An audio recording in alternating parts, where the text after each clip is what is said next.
Catch an error, raise a new one, and your original context disappears. Exception chaining prevents that.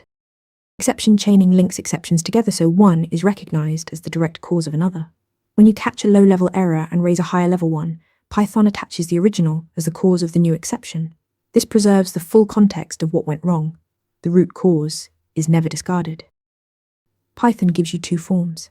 Explicit chaining uses raise from. You write raise database error from E, which intentionally sets the cause. Implicit chaining is automatic.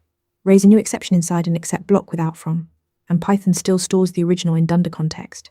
Same mechanism, but marks the chain as unintentional. The main use case is wrapping low-level library errors in domain exceptions.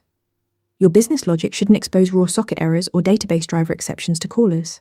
Instead, wrap them in meaningful types like database error or payment failed error, and use from to preserve the underlying cause for debugging.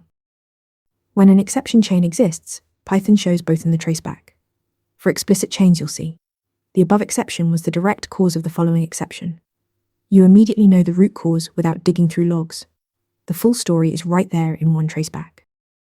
Use raise from to chain exceptions and keep the full debug trail intact. Always wrap. Never swallow.